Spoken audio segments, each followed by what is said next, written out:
मैं तो आपको बिल्कुल दिल से आज बोलता हूँ, आप आइए तो सही, आइए तो सही। इतना क्या मजबूरी हो गई है कि आपके पास समय नहीं है? ये जो विचार परमात्मा ने दिए हैं, हमें शुक्रगुजार होना चाहिए। इस धरती पर कौन सा व्यापारी, कौन सा बिजनेसमैन आया है जो इस तरह से देश के निर्माण की बातें करता है? मैं भी नहीं करता हूँ। ये तो ऊपर वाले की मेहरबानी है, ये ऊपर वाले की हम पर कृपा है, वो हमसे कुछ करवाना चाहता है। नहीं तो दुनिया में भटकने में देर नहीं लगती है, और जब इंसान के पास पैसा आता है तो वह पागल हो जाता है। लेकिन मैं मेरे उसूलों पे कायम हूँ, तो ऊपर वाले की बहुत बड़ी मेहरबानी है, ऊपर वाले की कृपा है। और क्या आप इतने मशगूल हो गए हैं कि आपको ऊपर वाले का दिया हुआ प्रसाद भी नजर नहीं आता? किन गलत फहमियों के शिकार हो गए हैं? कैसे आवाज लगाऊं, मुझे बताइए तो सही। क्या एक एक घर है? कभी कभी तो मेरे पास किसी का फ़ोन नंबर होता है, ज्योति गुप्ता को मैंने फ़ोन किया है, क्या बात है आजकल नज़र नहीं आता, सबके तो नंबर नहीं होते। एक फ़ोन कर रहा हूँ, इसका मतलब मैं पूरे देश को फ़ोन कर रहा हूँ। आप ही बताइए, आप ही मुझे राय दीजिए, क्या मैं इन सपनों को ही दफन होने दूं? नो। क्या करेंगे? इस आरसीएम को आपने बहुत मामूली समझ लिया, बहुत मामूली समझ लिया। आपने ये चंद खुशियों, छोटी छोटी तुच्छ इच्छाओं की पूर्ति का साधन समझ लिया आरसीएम को। ये आरसीएम को एक ऐसी हकीकत बनाना है कि पूरा जमाना याद करे। इतिहास की कोई पुस्तक ऐसी नहीं बनी हो, उससे श्रेष्ठ पुस्तक आरसीएम की बननी चाहिए।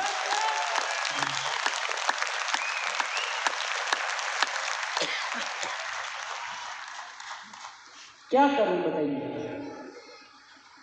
अपना सीना चीर के रखूं या क्या करूं?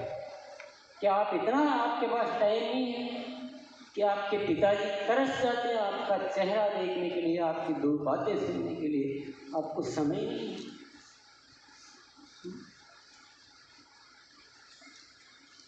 मैं आपका दुश्मन नहीं हूँ, मैं दुश्मन नहीं हूँ आपका, मैं आपका सबसे प्यारा दोस्त हूँ, भाई हूँ, पिता हूँ, जो भी आप सबसे प्यारा। और मैं अपना सीना चीर के दिखा सकता हूँ, इस धरती पर सबसे ज़्यादा प्रेम करने वाला कोई इंसान है तो मैं आपका मैं हूँ। मुझे इस बात का फक्र है। तो मुझे आपके माध्यम से कुछ करवाना है।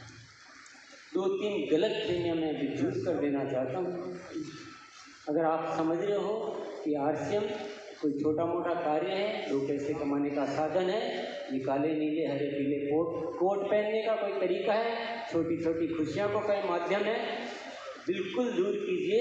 प्लीज़ एक रिक्वेस्ट करना चाहूँगा कि आप आरसीएम क्यों कर रहे हैं, इस कारण को ठीक कीजिए। कारण ही गलत पकड़ रखा आपने।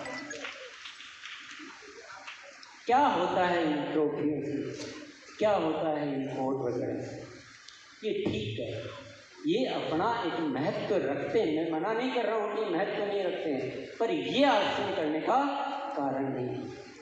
आरसीएम इसलिए करना है क्योंकि हमें नए भारत का ऐसा एक निर्माण करना है जिसका हर नागरिक प्रेम करना सीखे, इतने वैल्यूज, इतने संस्कार, इतने दिव्यता से जीवन जीना सीखे। और इतना बड़ा बदलाव आसानी से तो आ नहीं सकता।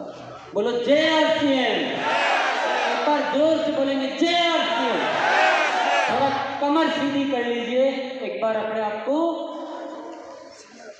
कुछ बातें क्या होता है ना, कुछ बातें शरीर से हमने बहुत जिया है, शरीर से हमने बहुत जिया है। मैं कहता हूँ एक बार भावों से जीते थे।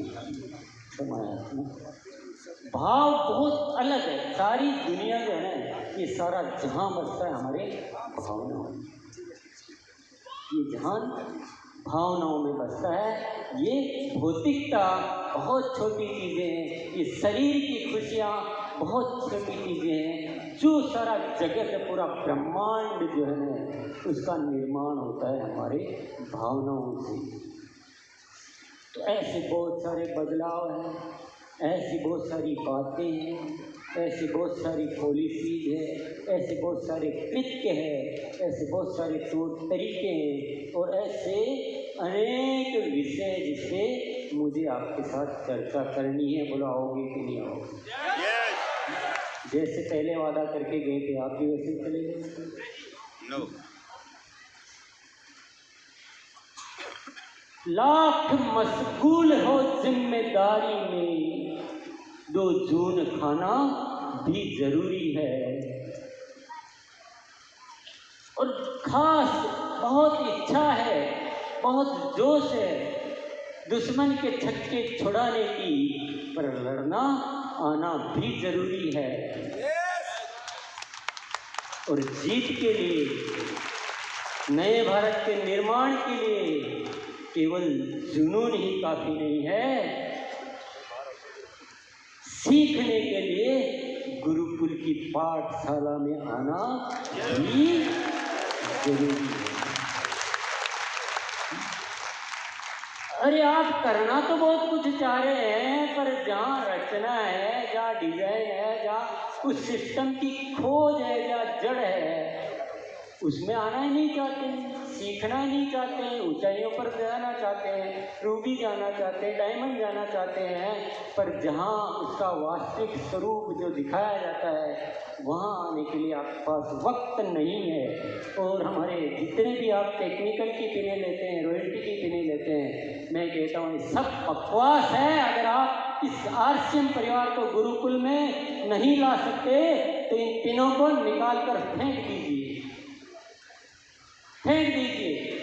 बहुत आपको बधाइयाँ मिलती होगी। मैं बिल्कुल ओपन बोलता हूँ, मैं खुले दिल से बोलता हूँ, मुझे किसी बात से कोई डर नहीं है, क्यों मैं नए भारत के निर्माण के उस कृत्य पे, उस अभियान, उस अनुष्ठान को साबित करने के लिए निकला हूँ।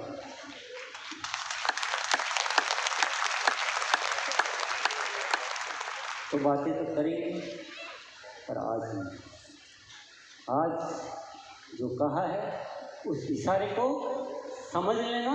यदि आपके भीतर एक दिल है तो, नहीं तो मैं समझूंगा कि ये सब 2 पैसे के लालची इंसान। साफ बोलना पड़ेगा मुझे, क्योंकि मैं अनुरोध करते करते मेरा भी जवाब देने लगा होशियार। मैं बहुत पुकार लगाई है। मैं एनिवर्सरी प्रोग्राम हो, एकेडमी प्रोग्राम हो, गुरुकुल के सेशन हो, जहाँ भी मुझे मौका मिलता है मैं एक ही आवाज़ लगाता हूँ कि हम सबको एक होना पड़ेगा। आज सुबह प्रोग्राम का मज़ा इसलिए आया क्योंकि हम सब एक रूप में नजर आए।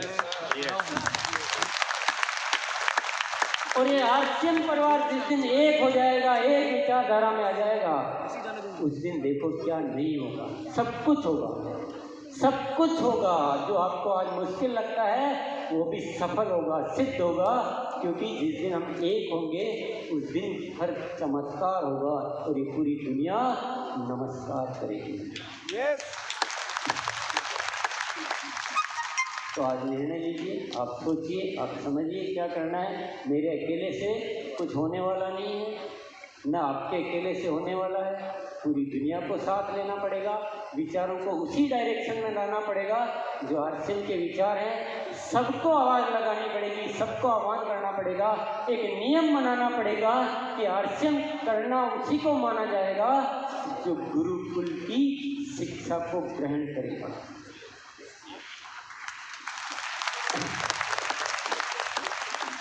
ठीक कह रहा हूँ कविता जी, या कुछ गलत बोल दिया? कुछ तो करना पड़ेगा। आपके भी बहुत बड़े सपने, आपके सपनों को देखकर मैं बहुत प्रेरित होता हूँ।